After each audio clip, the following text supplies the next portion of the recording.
Okay, so let's get started. So welcome everybody to TaxLink's second live event. After our first live panel on deoffshoreization, we are now very happy to host the next live panel event on the Swiss franc crisis in Europe. And we have on the panel 4 experts from various parts of the world. Unfortunately, our moderator could not make it today, so I will be moderating the panel with the help of our experts. So let's meet the panelists first, and then they will each give us a brief overview of the Swiss franc crisis from their perspective before we address our members' questions. So first we have Anastasia Sokolova from Eltoma Corporate Services in the Russian Federation. She practices various areas of business consulting, including taxation, corporate law, finance, banking, and financial markets. During the live event, Anastasia will debate issues concerning the term currency wars and competitive monetary easing. She will explain why the Swiss National Bank unpegged the franc and predict how this can hurt the economy. Furthermore, Anastasia would like to analyze the European crisis, the issue of ECB quantitative easing, and discuss the future of the European Union. Next, we have Predrag Baros from Baros Law Office in Bosnia-Herzegovina. He practices various areas of law, including tax law, corporate law, finance, and banking. When the first issues regarding Swiss franc emerged, Predrag instantly became interested in the topic since there was no prior practice in his jurisdiction in this regard. Predrag would like to discuss with the other panelists future solutions for clients and to exchange ideas on how lawyers draft their claims. And next on the panel we have Costas Katsaros of EmilianidesKatsaros LLC in Cyprus. Costas is a founding partner in the award-winning legal firm EmilianidesKatsaros LLC, which is based in Nicosia, Cyprus. He is a licensed advocate in 2 different jurisdictions, Greece and Cyprus, and practices civil, commercial, corporate, and business law. Costas participated in the Swiss franc conference with Predrag that took place in Cyprus on December 2014 and commented on the Greek case law in the topic. Costas is also a member of the network which was established after the Swiss franc conference with members from many European countries. As his firm deals with cases of Swiss loans borrowers and due to the crisis impact on the stability of the banking sector and the general economy in both Cyprus and Greece, Costas' firm monitors closely all the recent developments. And from America, we have Teresa Taylor from Akrivis Law Group, PLLC. Teresa practices in the fields of U.S. compliance, trade law, federal regulatory law, tax, and white-collar criminal and civil defense. Teresa works with banks and financial institutions often, and her firm's clients are global, several of which are manufacturers. Teresa will be offering us a U.S. perspective on the Swiss franc crisis to broaden the scope beyond Europe, and she will tell us how the crisis has affected America. And now each panelist will give us a brief overview of the Swiss franc crisis from their perspective, and then we'll move on to members' questions. So Anastasia, would you like to commence? Yes, of course. Hello, dear colleagues. First of all, I wanted to say that I am honored to be invited by the TaxLinked to participate in the Swiss franc panel discussion, and I take this opportunity to convey my best wishes to an effective, successful, and productive panel discussion today. So let's start. On January 15th, Switzerland's franc soared by almost 30% after the Swiss National Bank suddenly announced that it would no longer hold the national currency at a fixed exchange rate with the euro. The decision took all of us by surprise. The market participants did realize that it might and most probably would happen, but however, just 1 week before the event described formally, the Swiss Central Bank was declaring that the cap to the euro was an integral part of their credit monetary policy. All of a sudden it happened to be not true. Large-scale central banks claim to be independent, but at the end of all of these banks are under the control of politicians. I'm sure that there is no way for independent central banks to possibly exist. There are some that pretend to be so, but no central banks could be able to no central bank could be able to operate in political vacuum. As the recent researchers show, the economical cycles were more stable before the formation of the Federal Reserve System. FRS allows to borrow more credit monies than necessary and creates various financial bubbles. As I mentioned earlier, 15th of January 2015 is the major event in the history of the Swiss franc, and I want to try to explain the reasons why it happened. First reason, many Swiss are angry that the SNB has built up such large foreign exchange reserves. They were scared of printing all those francs and hyperinflation. Actually, those fears are unfounded. Swiss inflation is too loud to become hyper. But it is still a hot political issue. In November, for example, Switzerland had a referendum which had it passed, would have made it difficult for the SNB to increase its reserves. Second reason, and very important, the European Central Bank quantitative easing program that entails the creation of money to buy the government debt of Eurozone countries. That will push down the value of the euro, which might have required the SNB to print lots more francs to maintain the cap. And the third reason is euro depression during 2014 against major currencies. As a result, the franc being pegged to the euro has depreciated too. In 2014, it lost about 12% of its value against the dollar and 10% against the rupee, Indian rupee. And Switzerland simply couldn't afford it. I have to say that this decision is quite understandable. It is necessary for the sake of having future economical growth. I mean the decision of unpegging the rate. However, together with the majority of the market participants, I'm strongly disappointed by the technical realization of it. This incident became a real lesson for the market. It is absolutely obvious that that currency wars or competitive devaluation occupy an immense scale nowadays. Central banks all over the world launch quantitative easing programs.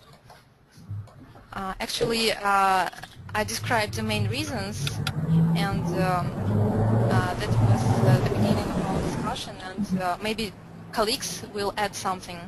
Yes, thank you, Anastasia, for this introduction. Shall we hear from Teresa now? Teresa, would you like to briefly discuss the Swiss franc from your perspective? Sure. Thank you for inviting me to participate in this panel. I very much appreciate it. So despite Switzerland's motivation behind its recent monetary policy, its economy obviously is going to be adversely affected, as everybody knows. For us, we deal with a lot of trade law, and we have a lot of manufacturing companies as clients. And just from that perspective, Switzerland's export sector is 70% of its GDP. So as far as trade is concerned, especially with Europe, it's going to be hit pretty hard as a result of the recent abolition of the pegging. Swiss exports are predicted to drop by 1.3% just this year. Goods are being priced out of the Eurozone. Morgan Stanley reported that 85% of Swiss company sales come from outside Switzerland. You're going to have significant drops. I know foreign exchange currency companies have already started to go under. Swiss unemployment's low.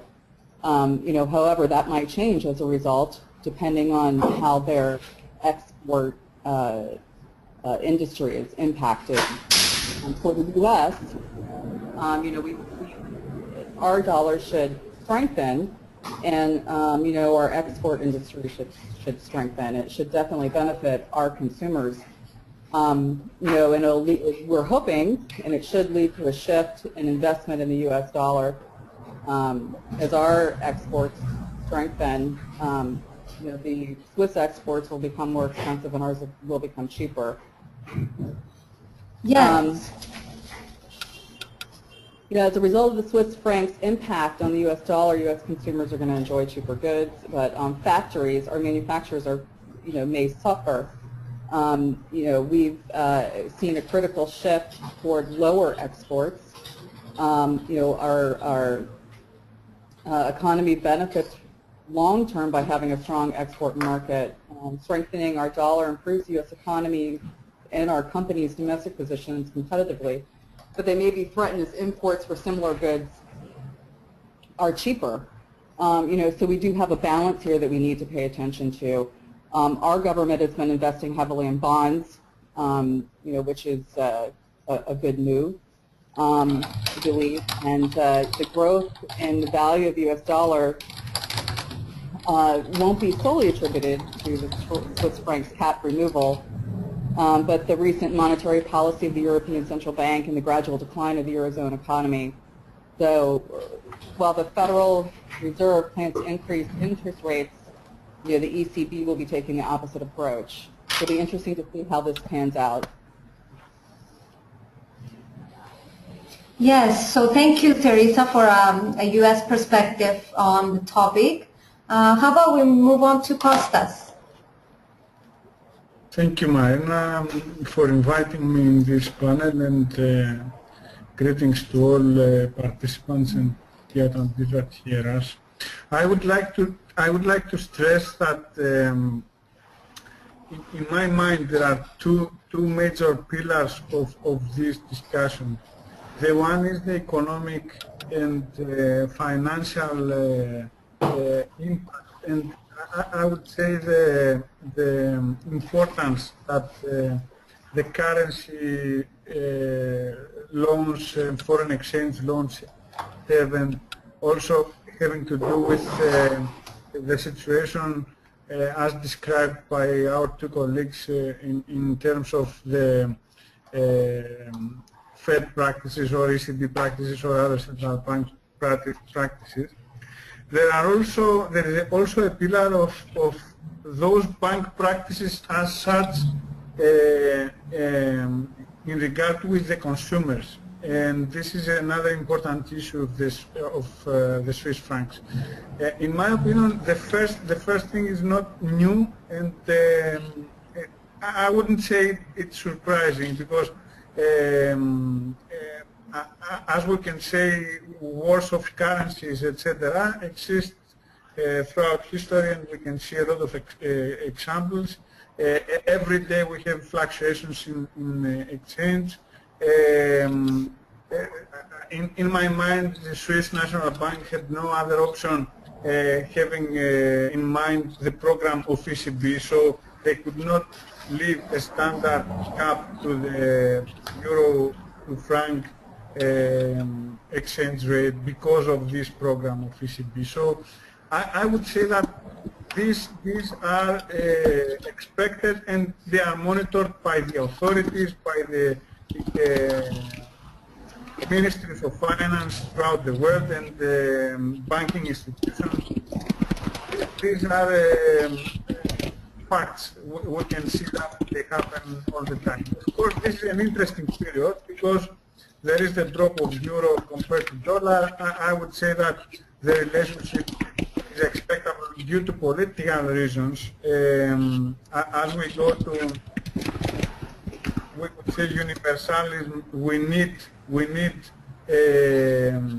something like a euro dollar, I would say. But this is another story. Very interesting though.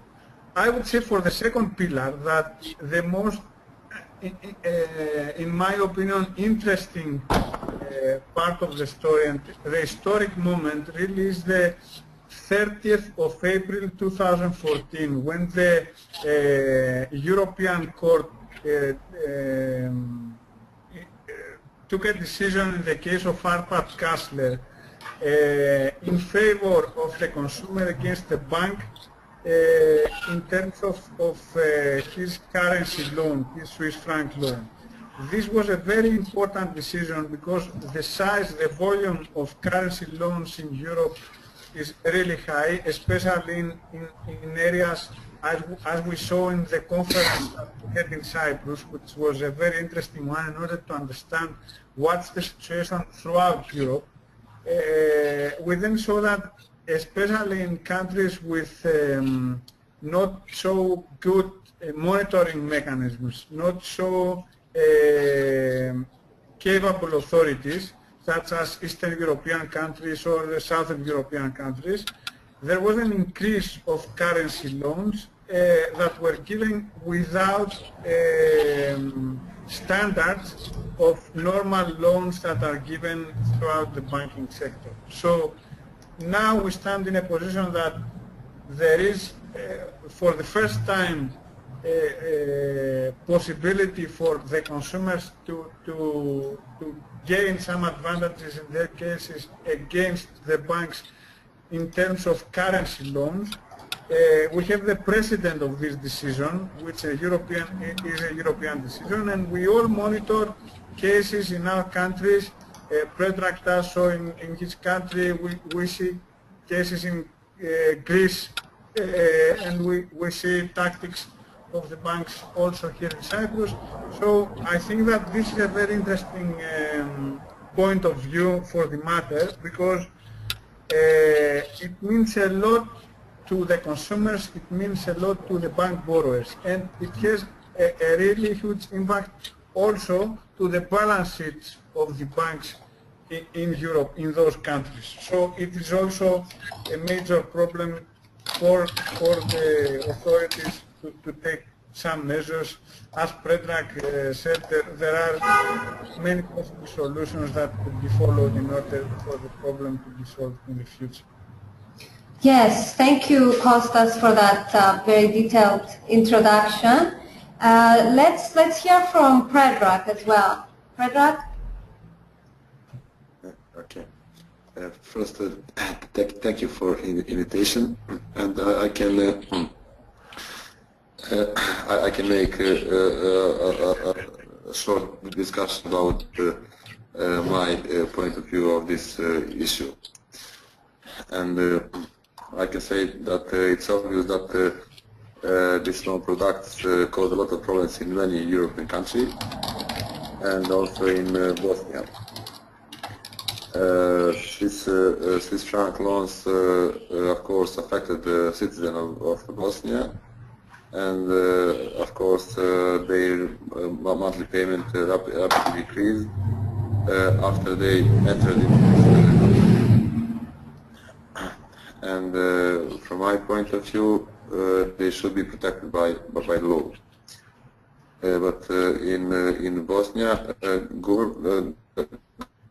government did not interfere in this problem, and our government is reluctant to provide protection to these people.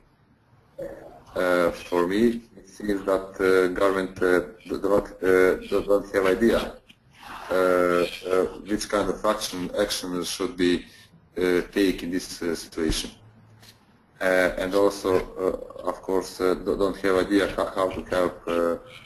How to provide necessary help to these people. So, in light of this citizen of Bosnia, only may expect protection in dispute in front of court, but also in front of court procedure, we are faced on with a lot of problems. This is completely new matter, and the judges do not have any experience in this field of law. This is also a very complex matter, and judges on all interest court, they always they always have a lot of doubt, and they don't like to deal with so difficult cases. Firstly, we were successful in front of first instance court, and get a lot of court decision in favor of our clients. loan beneficiaries, and first instance court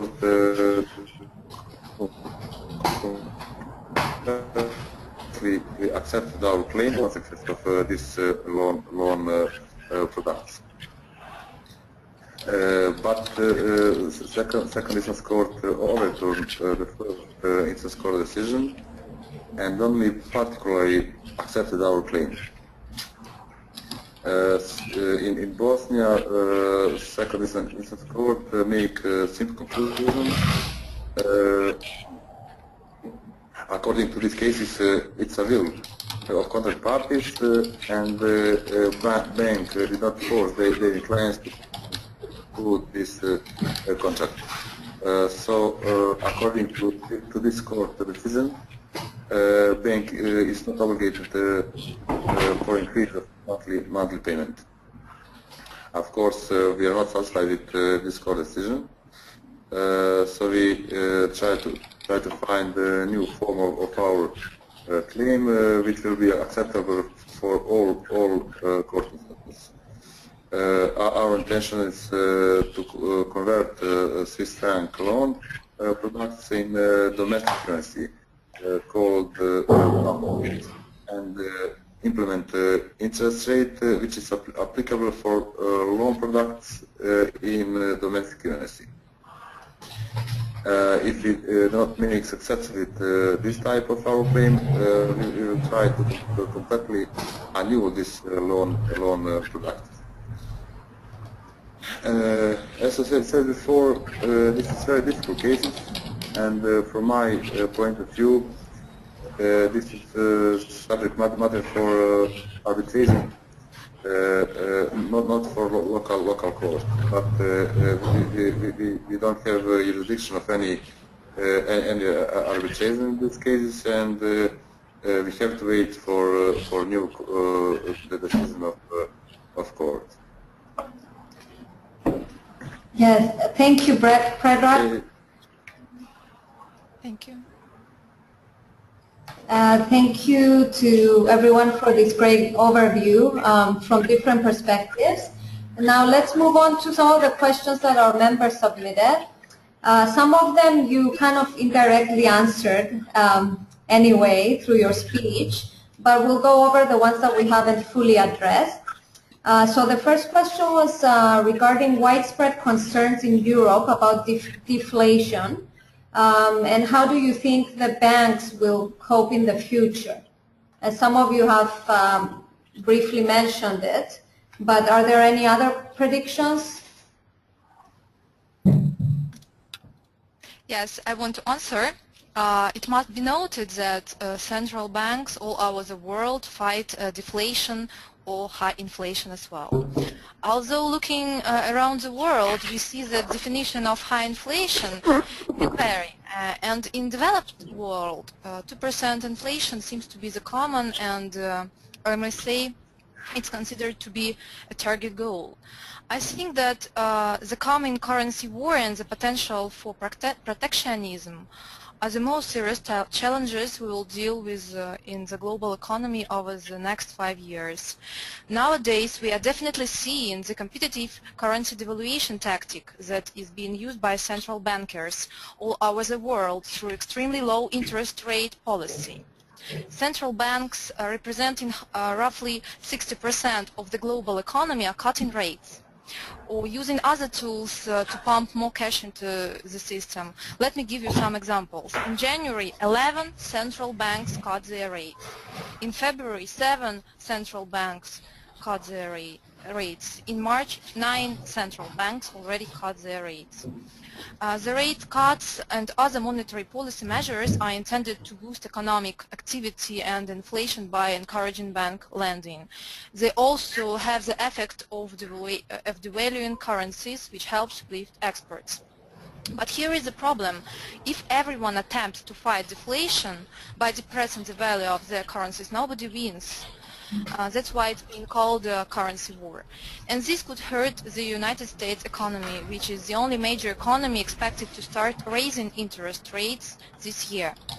After actually, Janet Yellen already, the head of the Federal Reserve System, already announced that soon we will see rise of the internal rate.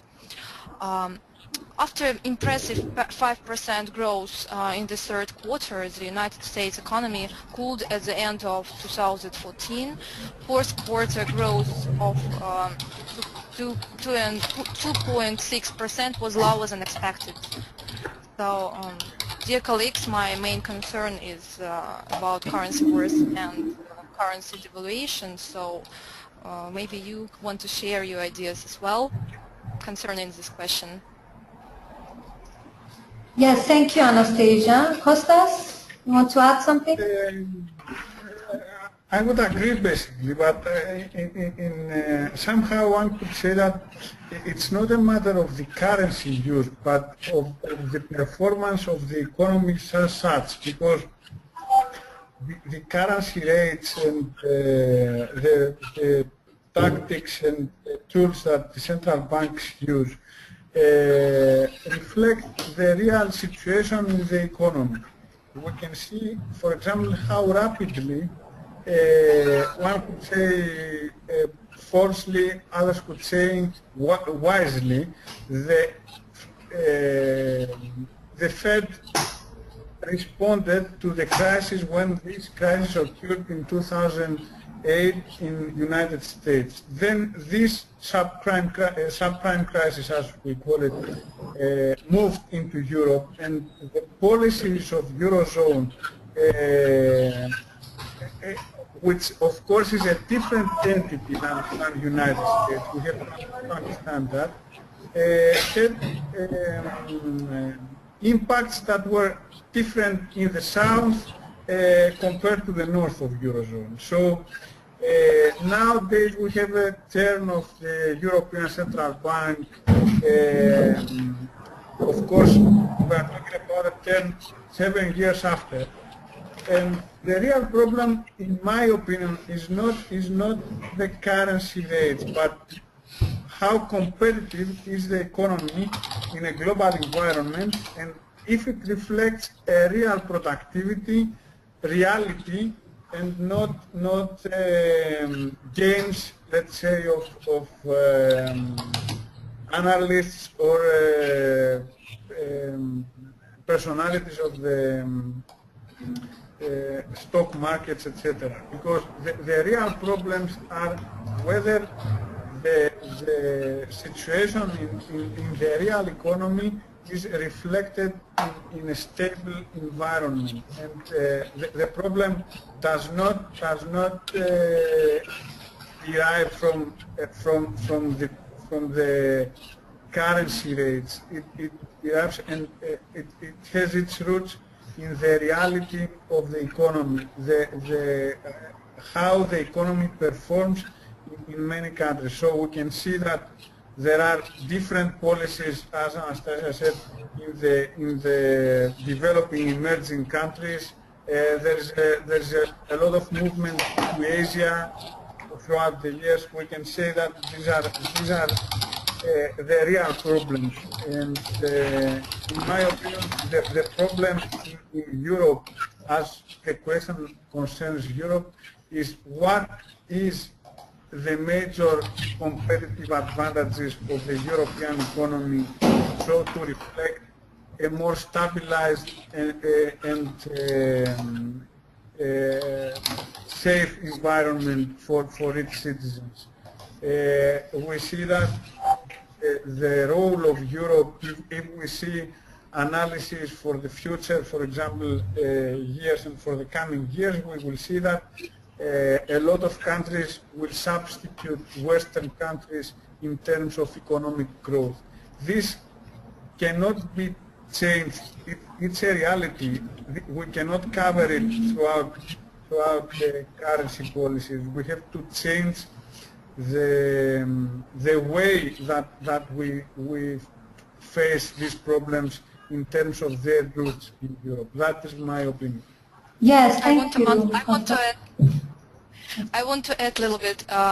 Thank you, Costas, and I agree with you absolutely. But the question that Maria asked us was concerning central banks' policies and how did they respond, and how did they respond, and how do I think they will cope in the future?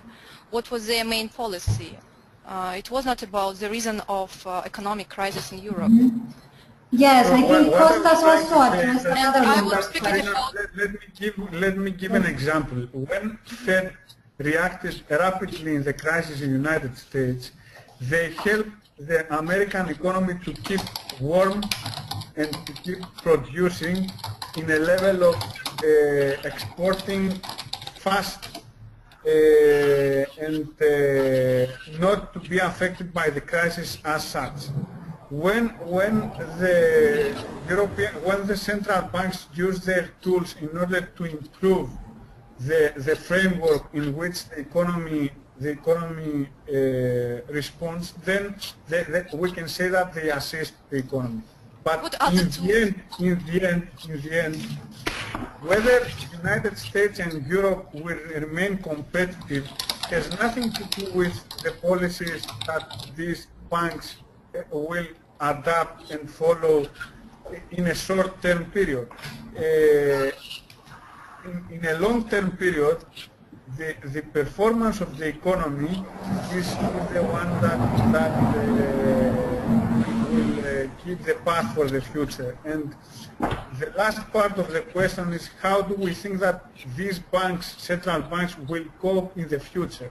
In my opinion, they will cope in accordance with the performance of their economy. They follow. They do not, or they assist. They cannot go beyond. What we produce brings us in the position, in the global antagonism, in the global competition, in my opinion. That's what I was trying to say. Actually, I agree with you, but I think that what you are talking about is the main concern for Ministry of Finance and central banks. They basically set the interest rates and they set currency exchange rates and I don't know. I don't agree that's that their main monetary policy. As for the Ministry of Finance, of course, they behave according to the economic and political situation in the country. No, there are no ministries of finance in Eurozone right now. There is a central policy of ECB and the Eurogroup. No ministries. There are no possibilities for the ministries of finance in Eurozone to set up a policy. Only ECB and Eurogroup can do so, at least in Europe. Maybe Predrag and Teresa want to add something. Yes, Teresa, would you like to weigh in on this? Sure. Just, I am not an expert on bank policy here or varying economies. However, I do think that it is wise for banks to invest more in their government bonds, similar to the way the U.S. has done. I think that is a very smart move, for our government at least here. How they're going to treat this in the long run, what changes are going to happen, I'm not really sure. I mean, this is a gap in regulatory reform that hasn't really been addressed, I'd say. And for the global finance community, look closely at this going forward. So I don't really know what the solutions are yet, and I don't think we've seen how banks and various different financial institutions, governments are going to react to this going forward. I do think bonds are solid, and instead of just investing primarily in different currencies, and it needs to be a little bit more balanced. As far as our economy is concerned, I mean, many things play into this, right? Competitiveness obviously is healthy, and when that's shifted off balance too much, then we see economies being harmed. Even though our economy is supposed to strengthen and our dollar is strengthening, it's interesting that just as of February this year, manufacturers here in the U.S. were forced to cut jobs and slow down hiring, and our export market has already been affected drastically. Just for instance, the U.S. factories hired only 8,000 new workers in this past February compared to 2014, where the monthly average was 18,000 new workers. So we'll have to, it's going to take some very delicate planning and regulatory adjustment as we go forward, and it's going to have to be done pretty quickly as the year unfolds. Really all I have to add. Yes, so thank you, Teresa. And I know that Predrag also wanted to discuss the negative consequences of Swiss franc loans. Predrag, do you want to say something about that?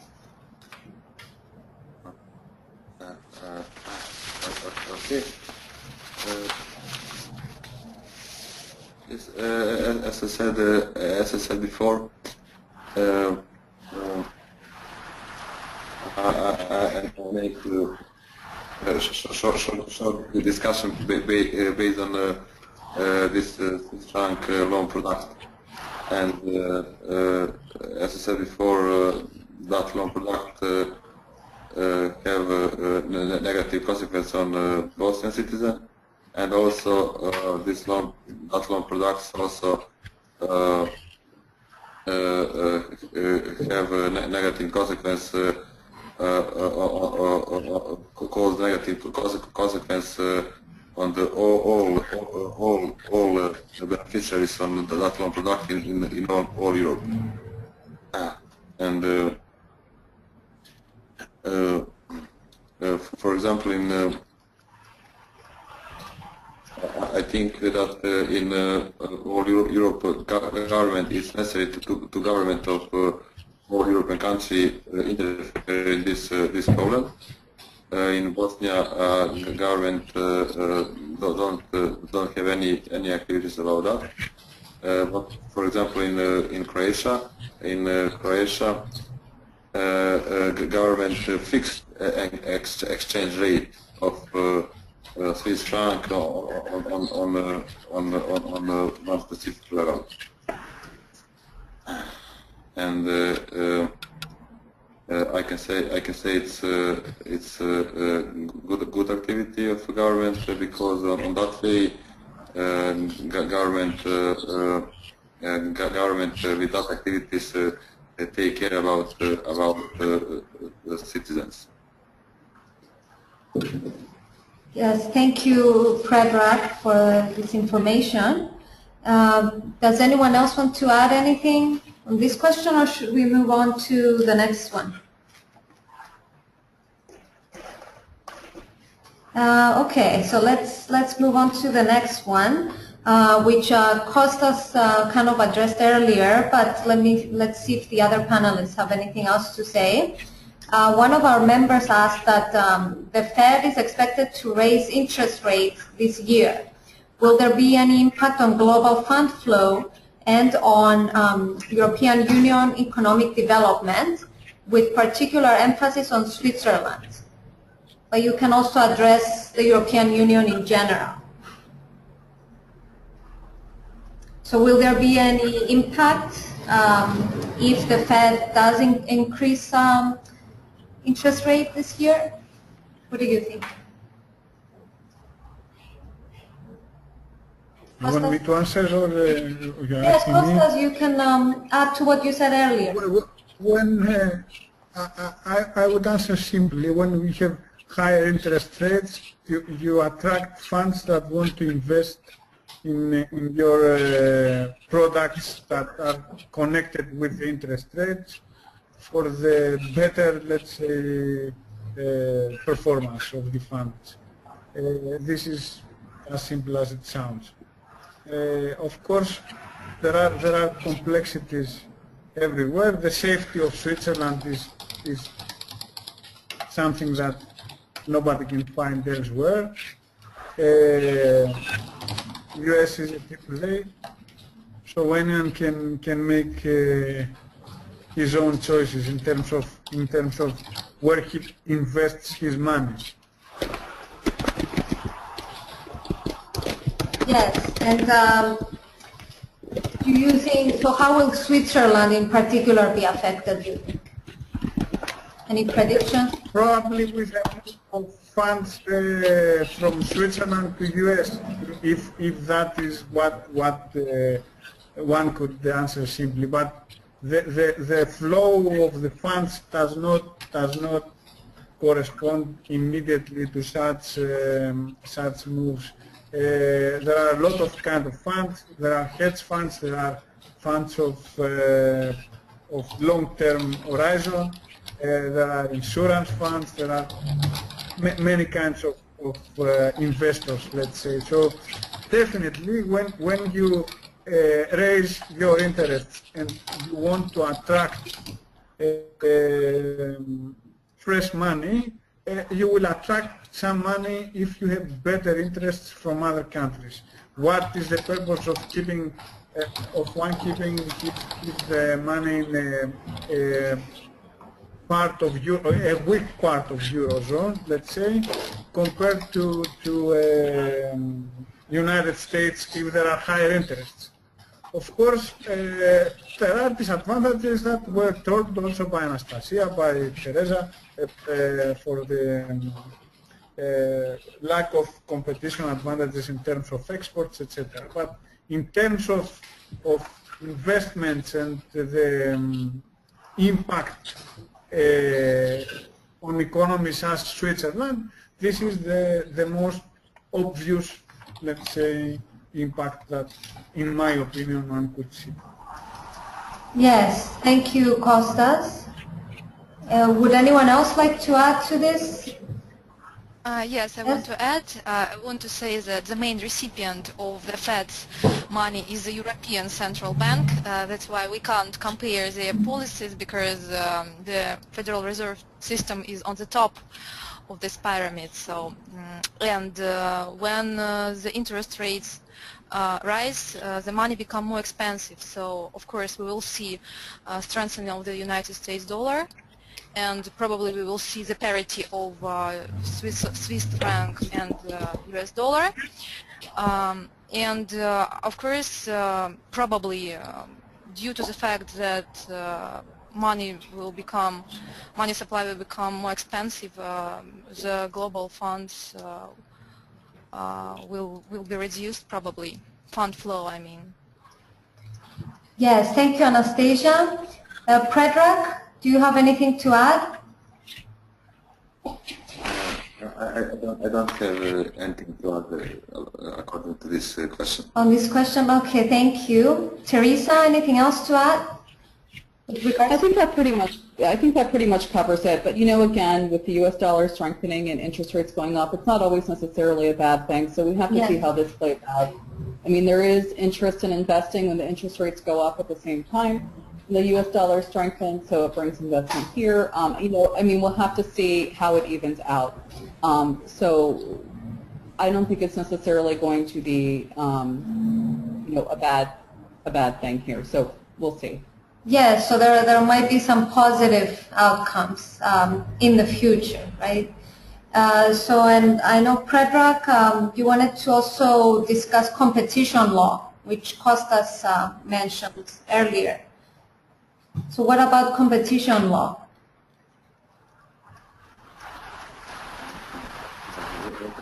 Competition law.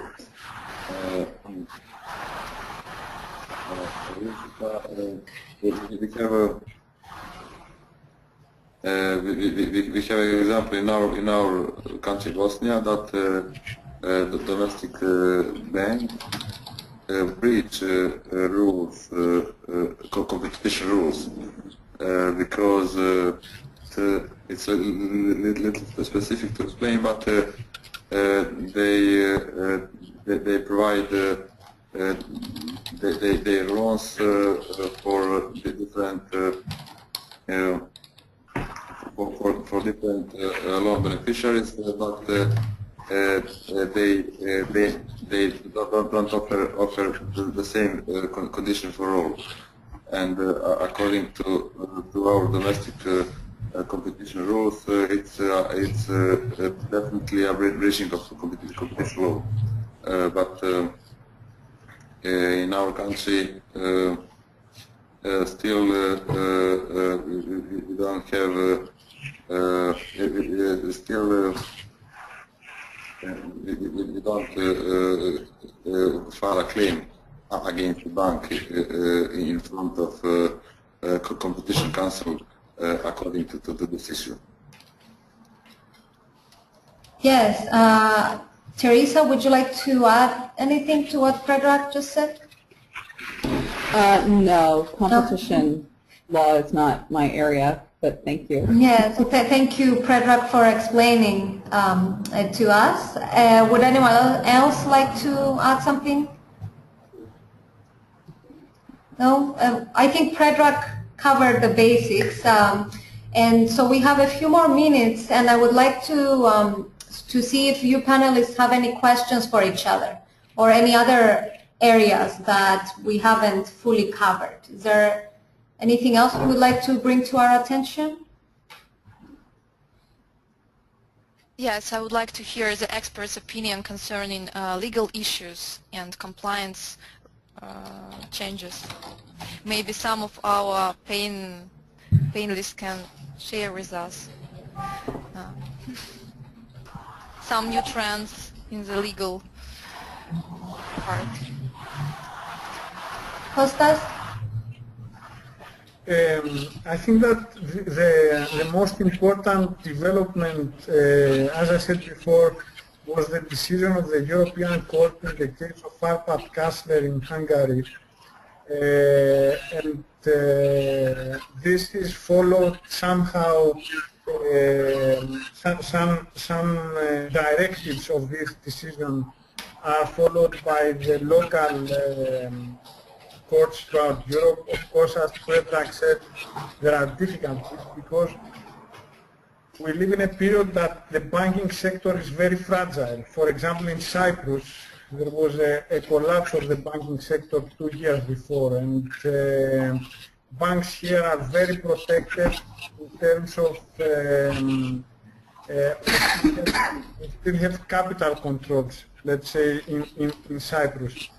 So it's very difficult for the courts to take decisions in favor of the bank borrowers that will affect the balance sheet of the banks, which are the main sources of funding for society. So there is, let's say, a difficulty towards this kind of decisions. But the case of Swiss francs as such stands in the fact that there were bad practices in those loans as contracts. So the major case here is that most of the people that were borrowed money in currency loans, they were not in the position to understand the dangers that they were taking over. They were not, the circumstances of the loans as such were not as genuine as in other kind of contracts of loans. So the people that borrowed money in currency loans with common characteristics, as we saw, I repeat, in the conference that we had here in Cyprus, in all these countries that this practice was put in place, all those people stand not in the fact that there is a problem in financing their loan, but due to the currency rate only, but also in the root of the loan, in the fact that the loan contracts as such should never be tied to those parties if the weak party, let's say the consumer, knew the exact consequences of those kind of loans. And those decisions separate between people that are experts, for example, financial analysts, or people that companies, and protect basically the consumers that have a different approach in this kind of loans. So the major characteristic, we could say, of those legal cases is that people that are weak, people that are not familiar with finance and economics, people that were misrepresented in terms of parts of their contracts are protected, and this kind of protection makes null and void the part of the loan that has to do with the currency difference. So, for example, in Greece we had a very important decision that protected a policeman that took a loan, and in francs, and the decision of the court was that the difference between the currency loan compared to what was the exchange rate of the start of the loan to what it became before would be borne by the bank. So the policeman that took this loan, the initial amount was at about, for example, 200,000, 50,000 euros, 250,000 euros. It went to 350,000. The decision said that the rest of 100,000 should be borne by the bank, should not be borne by this person. So this kind of categories of people are starting to be protected. This kind of people that borrow money from the banks, consumers, and this is a very important development. But of course there are a lot of steps that should be taken, for example legislation measures, others, in order to solve this problem in its huge extent, because there are also demonstrations, there are people in complete mess because this affects their personal financial programs. It's a very difficult situation, one could say. Yes. So thank you, Costas. We have a question, a live question right now from a member. Let's see who can address it. It's related to the US dollar, and this member asks, what will likely be Janet Yellen's Fed reaction if the US dollar reaches parity to the euro, whilst the US economy can't absorb further low interest? Euro dollar. Yes. So what will the likely reaction be if the US dollar reaches parity to the euro, while the US economy couldn't absorb further low interest? That's a future speculation. I think that it will be parity, and they will keep it this way for some time. We will see, because Federal Reserve System always makes surprises, and it's impossible to predict the future decisions, to be honest. I also wanted to ask a question to Costas about KYC procedures and anti-money laundering measures. Are they becoming more strict due to this fact? You mean in Cyprus or in Greece or in Europe in general? In general, in Europe. I think that there are centralized in a way that they are driven by European directives. So as time goes by, they want to control the flow of money through the Western European and United States connected banks, through the directives of the European they are in the position to implement those directions, those strategies in the local markets. So, for example, in Cyprus, we can see that throughout the years after the entrance of Cyprus in the European Union, and after the entrance in the Eurozone, every year these KYC procedures and anti-money laundering measures get stricter and stricter in order to implement the standards of other European countries and let's say have a unified approach in the members of the Euro. Even for economies with